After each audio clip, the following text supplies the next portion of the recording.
Hello students, welcome back to my channel accounts learning point. आज की video में हम 11th क्लास का 9 चैप्टर कर रहे हैं। This is the most important chapter, books of original entry general. जैसे फर्स्ट जो हम अपने बुक्स में रिकॉर्ड करते हैं वो जनरल एंट्रीज करते हैं। ईच एंड एवरी एंट्री, हर दिन की हर एक एंट्री का रिकॉर्ड सबसे पहले जर्नल में किया जाता है।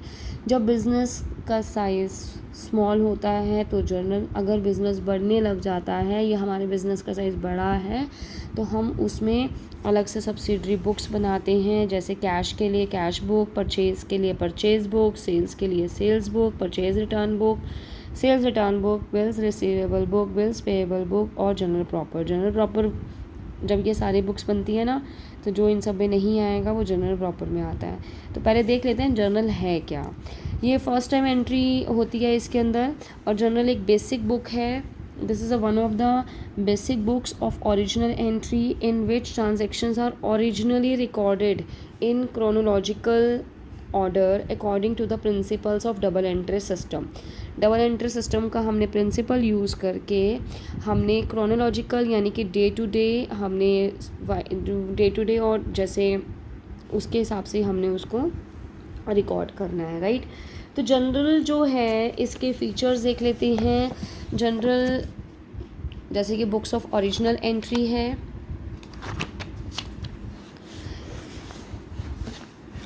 जब इसमें जो ट्रांजैक्शन होती है उसको उसी टाइम पर रिकॉर्ड किया जाता है। एक ये प्राइमरी है, यानी कि सबसे पहले बनाया जाता है। All the transactions recorded in journal are subsequently transfer to ledger. उसके बाद इसको लेजर में ट्रांसफ़र कर लिया जाता है, ठीक है। जर्नल के ही देखकर हम उसको आगे रिकॉर्ड करते हैं, लेजर वगैरह बनाते हैं। A journal is a daily accounting record है, हर दिन की एंट्रीज में रिकॉर्ड की जाती है, सेम डे पे रिकॉर्ड की जाती है, क्रोनोलॉजिकल ऑर्डर में की जाती है। और ये एक complete picture of the same entry, एक ही एंट्री के अंदर पूरी कंप्लीट पिक्चर पता चल जाता है। जनरल में एक डेबिट होता है, क्रेडिट का कॉलम होता है अमाउंट लिखने के लिए, और डबल एंट्री सिस्टम के अकॉर्डिंगली हमने एंट्री रिकॉर्ड करनी होती है। Each entry in journal is followed by a brief explanation. उसके बाद एक ब्रीफ है, छोटी सी एक्सप्लेनेशन दी जाती है ब्रैकेट में लिख के, जिसको नरेशन बोला जाता है, जो एंट्री के नीचे ही साथ में ही लिखा जाता है। सिंगल जर्नल एंट्री में हम एक से ज़्यादा हम रिकॉर्ड कर सकते हैं, 2 से ज़्यादा अकाउंट्स हम इसमें इन्वॉल्व हो सकते हैं, जिसको कंपाउंड एंट्री कहते हैं। इसका फॉर्मेट देख लेते हैं। इसका फॉर्मेट है date, particulars, ledger folio, amount debit और क्रेडिट। डेट, जिस टाइम पर जो ट्रांजैक्शन हुई है, जिस डेट पर, यहाँ पे जनरल एंट्री जो अभी हम सीखेंगे कैसे जनरल एंट्री करना है। उसके बाद लेजर फोलियो का कॉलम होता है जो लेजर में जिस पेज पर उसका अकाउंट है वो उसमें मेंशन होता है। अमाउंट डेबिट साइड का अमाउंट डेबिट में, क्रेडिट साइड का अमाउंट क्रेडिट में। सारी जनरल एंट्रीज करने के बाद डेबिट और क्रेडिट का जो टोटल होता है वो हमेशा बराबर होता है, राइट। तो इसमें ये फर्स्ट एग्जाम्पल देख लेते हैं। इसका प्रैक्टिकल क्वेश्चन आपके सामने ही करूँगी, जैसे मैं पहले भी करती हूँ, बट एक बार एक एग्जाम्पल देख लेते हैं सो दैट आपको थोड़ा समझने में आसानी होगी कि मैं एंट्री किस हिसाब से कर रही हूँ। ये सियाराम एंड सन्स की जर्नल बनाना है। January 1, Siyaram and sons started business with cash. उन्होंने बिज़नेस स्टार्ट किया है 50,000 का कैश से। परचेज गुड्स, फिर 2 तारीख को उन्होंने गुड्स ख़रीदी हैं। फिर 4 तारीख को उन्होंने सुभाष से गुड्स ख़रीदी हैं। 5 तारीख को फ़र्नीचर ख़रीदा। 10 तारीख को सुभाष को पेमेंट कर दिया। 16 तारीख को रवि से गुड्स ख़रीदा है फॉर कैश। 17 को फिर रवि से गुड्स ख़रीदा है, यानी कि माल ख़रीदा है, और बॉट मशीनरी फॉर कैश, फिर मशीनरी ख़रीदी है, और 27 को रेंट पे किया है। तो ये सारी जनरल एंट्रीज़ करनी है। इसको साथ साथ समझेंगे भी कि इनकी ये, जैसे यहाँ पर परचेज गुड्स फॉर कैश लिखा है, यहाँ पर परचेज गुड्स फ्रॉम सुभाष लिखा है। अब यहाँ देख सकते हैं purchase goods from Ravi for cash, purchase goods from Ravi, यहाँ पर कैश नहीं लिखा है। तो इनकी कुछ मीनिंग्स होती हैं जो हम समझेंगे और क्वेश्चन करेंगे। तो ये हमारे पास सामने एक प्रिपेयर्ड आंसर है जो मैं आपको अभी एक एग्जाम्पल दिखा रही हूँ। जैसे जनवरी 1 2020 को बिज़नेस स्टार्ट किया है तो cash account debit to capital account, क्योंकि कैश बिजनेस में आता है तो debit what comes in, double entry का सिस्टम चल रहा है। कैश रियल अकाउंट है, कैपिटल एक लायबिलिटी है, और हमेशा जो असेट्स होती हैं वो हमेशा डेबिट होती हैं और लायबिलिटीज़ हमेशा क्रेडिट होती हैं। ठीक है, 50,000 डेबिट में, 50,000 क्रेडिट में। Cash brought in to the business, ये नरेशन है कि कैश बिजनेस में लाया गया है by CRM and sons as capital. Second entry हमने पढ़ा था परचेज गुड्स फॉर कैश, हमने गुड्स खरीदी। परचेजेस, जब हम परचेजेस करते हैं, परचेजेस वर्ड आपको जैसा पता है सिर्फ गुड्स खरीदने के लिए, जब वो माल खरीदता है बिजनेस में तो माल खरीदने के लिए ही लिखा जाता है परचेजेस अकाउंट डेबिट, क्योंकि ये एक एक्सपेंस है। ठीक है, नॉमिनल अकाउंट का रूल है, expense debit all expenses credit all incomes. तो यहाँ पर दो अकाउंट अफेक्ट हो रहे हैं, जैसा आपको पता है। परचेजेस अकाउंट यानी कि गुड्स खरीदी हैं, एक्सपेंस किया है, कैश चला गया। ठीक है ना, क्योंकि कैश दिया है तभी गुड्स खरीदी हैं। कैश जब बिज़नेस में आया था सीआरएम एंड सन्स के तो कैश डेबिट हुआ था, अब कैश गया है तो कैश क्रेडिट हो जाएगा। 20,000 डेबिट इसके सामने और 20,000 इसके सामने। जैसे परचेजेस, एक बात बताना भूल गई, कैश अकाउंट डेबिट है, नेक्स्ट रो में नेक्स्ट लाइन में हम लिखेंगे, थोड़ा सा स्पेस छोड़ेंगे फिर लिखेंगे टू कैपिटल अकाउंट। अब ऐसे ही परचेजेस अकाउंट डेबिट, थोड़ा सा स्पेस छोड़ेंगे फिर उसके बाद टू लिखेंगे कैश अकाउंट। अभी नरेशन लिख दिया, goods purchases for January 4 purchases account debit to Subhash. अभी इसमें लिखा था परचेज गुड्स फ्रॉम सुभाष, यहाँ पे कैश नहीं लिखा, तो इसका मतलब होता है जो सुभाष है वो हमारा क्रेडिटर है, हमने उससे उधार खरीदी हैं गुड्स, तो इसलिए कैश तो गया नहीं ना। Purchases account debit to Subhash, क्योंकि ये हमारा क्रेडिटर है, इसको पैसा देना है। One more thing you have to keep in mind, बाकी सबके सामने तो अकाउंट लिखा जा रहा है, बट अगर पर्सन का नेम होता है तो उसके आगे अकाउंट नहीं लिखना होता। तो परचेजेस अकाउंट डेबिट, थोड़ा सा स्पेस छोड़कर to Subhash, goods purchase from Subhash on credit. अगर नाम लिखा है कैश नहीं लिखा तो इसका मतलब वो उधार है, और उधार के केस में पर्सन का नेम लिखा जाता है, क्योंकि कैश तो गया ही नहीं, कैश का इन्वॉल्वमेंट तो है ही नहीं इसमें। तो 12,000 डेबिट 12,000 क्रेडिट, जैसे परचेजेस के सामने ही 12,000 लिखा है तो उसके नीचे नेक्स्ट रो में परचेजेस के सामने 12,000 डेबिट का क्रेडिट का। ठीक है, नेक्स्ट हमारे ट्रांजैक्शन हमें गिवन थी 5 तारीख को purchase furniture for cash, date डाल दी January 5, furniture account debit to cash account, space छोड़ के टू कैश अकाउंट लिख दिया। 6,000 रुपये का 6,000 रुपये का, और नरेशन लिख दी गई है furniture purchase for cash. January 10 Subhash paid cash to Subhash को पेमेंट कर दिया, यहाँ पर हमने उधार लिया था ना, अब हमने उसको पेमेंट कर दिया, लेकिन कितना किया है 8,000, 12,000 रुपये के ख़रीदा था लेकिन 8,000 ही पे किए हैं। तो Subhash is the receiver, debit the receiver credit the giver, but यहाँ पर सुभाष को मिल रहा है हमारे बिज़नेस में से, सीआरएम और सन्स के बिज़नेस में से कैश जा रहा है, राइट। तो Subhash debit to cash account 8,000 cash paid to Subhash.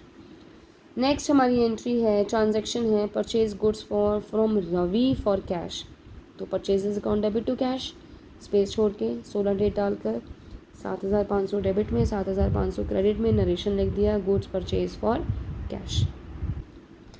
January 17 purchases account debit to Ravi, क्यों? क्योंकि अभी तो हमने ऊपर बोला कि रवि से माल ख़रीदा है बट कैश में ख़रीदा है, तो नाम नहीं लिखेंगे, कैश लिखेंगे। नेक्स्ट 17 को हमने माल ख़रीदा है रवि से, यानी कि सीआरएम एंड सन्स ने माल ख़रीदा है रवि से, लेकिन उधार ख़रीदा है, तो इसलिए उधार के केस में पर्सन का नेम लिखा जाता है। Ravi is our creditor, creditor हमारी लायबिलिटी होती है, तो इसलिए इसको टू रवि क्रेडिट साइड आएगा। Goods purchase from Ravi on credit 5,000। फिर है मशीनरी खरीदी है, machinery account debit to cash जनवरी 20 को 8,000 की। उसके बाद 27 तारीख को रेंट पे किया है, rent is an expense, nominal account का रूल है डेबिट ऑल एक्सपेंसेस, तो रेंट अकाउंट डेबिट, हमारे यहाँ से कैश चला गया तो कैश अकाउंट क्रेडिट। और आप देख रहे हैं जैसा कि डेबिट और क्रेडिट का टोटल हमेशा इक्वल होता है, क्योंकि जो एंट्री में हम डेबिट में अमाउंट लिख रहे थे एट द सेम टाइम हम क्रेडिट में अमाउंट लिख रहे थे, तो ऑब्वियसली अब इनका टोटल सेम ही आएगा। स्टूडेंट्स एक बात ध्यान में रखना, जब हम कोई भी क्वेश्चन करते हैं, चाहे हम 11th में हैं, चाहे हम 12th क्लास में हैं, हम कोई भी अकाउंट बना रहे हैं या कोई भी हम जनरल एंट्रीज कर रहे हैं, तो अगर जिस फर्म का हम अकाउंट बना रहे हैं उस फर्म को हम सोचेंगे ना वो मेरा अकाउंट है, आई मीन वो मेरा फर्म है, वो मेरी फर्म में ट्रांजेक्शन्स हो रही हैं, तो you will be able to do the जो एंट्रीज आप बहुत आसानी से एक्चुअली आप समझ पाओगे कि मेरा कैश जा रहा है या आ रहा है।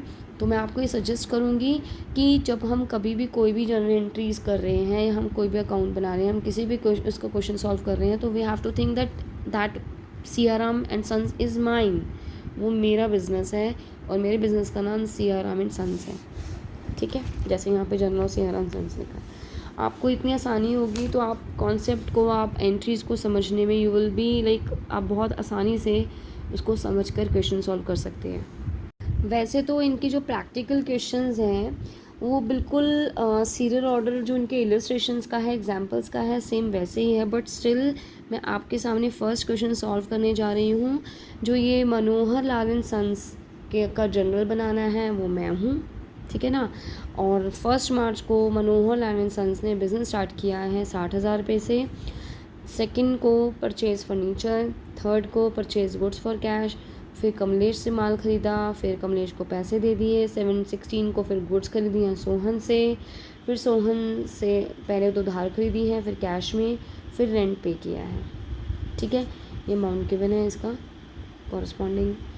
तो वीडियो को एंड तक देखिए और मेरे साथ अभी बने रहिए। अभी क्वेश्चन आपके सामने सॉल्व करूँगी, फॉर्मेट बनाऊँगी। तो स्टूडेंट्स मैंने ये फॉर्मेट बना लिया है, ये जनरल है of Manohar Lal and sons,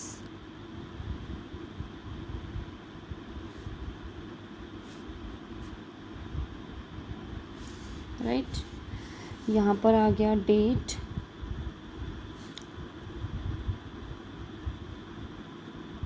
particulars, LF, amount, पहले है डेबिट अमाउंट, फिर अमाउंट जो है that is credit amount, right.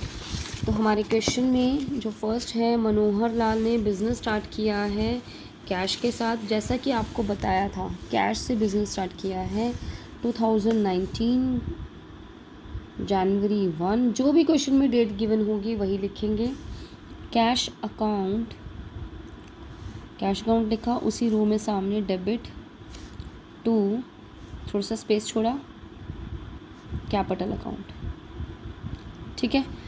60,000 debit के सामने यहाँ पर 60,000 का अमाउंट, फिर ये क्रेडिट के सामने इसकी नेक्स्ट वाली रो में क्रेडिट साइड में यहाँ पर, जैसे ये डेबिट के सामने हमने यहाँ पर डेबिट वाले कॉलम में लिखा है, क्रेडिट उसकी नीचे वाली रो है ना उसमें लिखेंगे, ठीक है। Started business with cash,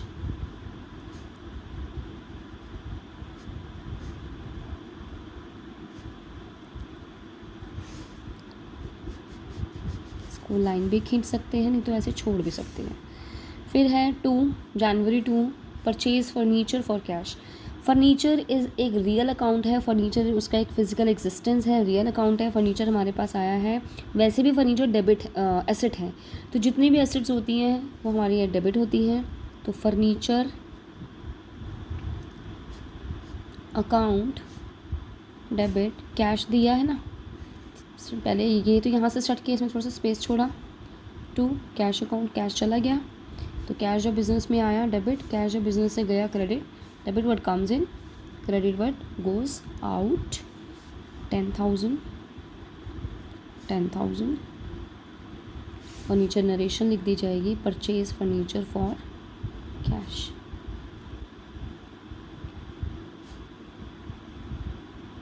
right. Next है purchase goods for cash. Date 4 है, purchase goods for cash. Goods purchase की हैं, हमारा एक एक्सपेंस है, एक्सपेंस सारे डेबिट होते हैं। परचेजेस अकाउंट, गुड्स खरीदते हैं तो परचेजेस लिखा जाता है, गुड्स बेचते हैं तो सेल्स लिखा जाता है।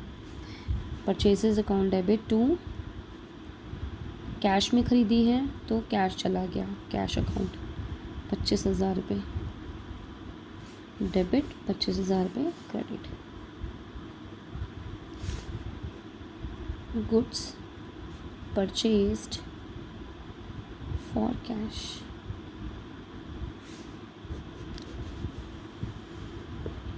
फाइव जनवरी को goods bought goods from Kamlesh, Kamlesh से गुड्स खरीदी है। मतलब यहाँ पर ये नाम मेंशन्ड है बट कैश नहीं बोला गया है, तो परचेजेस अकाउंट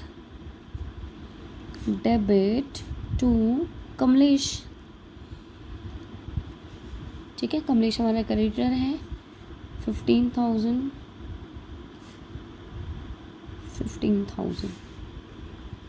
तो फिर परचेज्ड गुड्स या goods purchased from Kamlesh on credit. देखो कैश नहीं गया तो कैश का इन्वॉल्वमेंट हुआ ही नहीं, तो हम उसका क्रेडिटर का नाम लिख देते हैं। जब हमने उधार माल खरीदते हैं तो वो हमारे लिए क्रेडिटर होता है, और यही अगर हम उधार माल बेचते हैं तो वो पर्सन हमारे लिए डेटर होता है। पेड कैश टू कमलेश, अब कमलेश को हमने क्या पेमेंट कर दिया है, कमलेश रिसीवर है, और वैसे भी उसका अकाउंट हमने अगर यहाँ पर क्रेडिट किया है तो अब हम उसको डेबिट करके ख़त्म करेंगे। कितना अमाउंट दे रहे हैं कमलेश को, 15,000।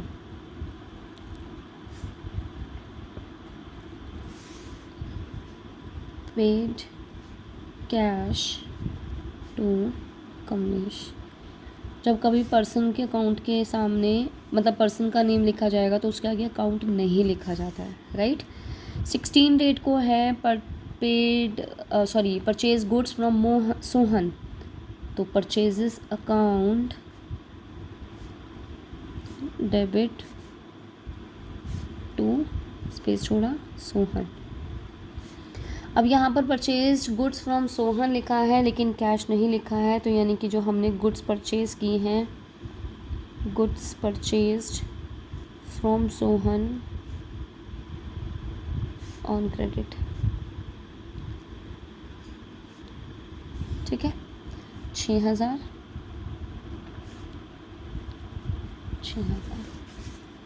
उसके बाद हमारा नेक्स्ट एंट्री है purchase goods from Sohan for cash, यानी कि अब जो हमने गुड्स खरीदी हैं वो कैश में खरीदी हैं, तो परचेजेस अकाउंट डेबिट टू, हमने कैश पेमेंट कर दिया, कैश हमारा चला गया 8,000, राइट। क्या लिखेंगे, गुड्स परचेज फॉर कैश।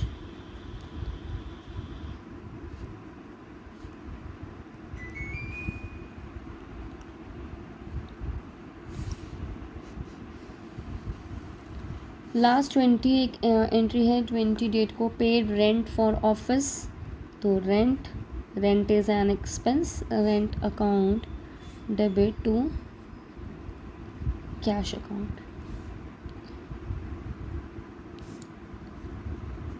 इसमें ये लिख सकते हैं रेंट पेड या पेड रेंट,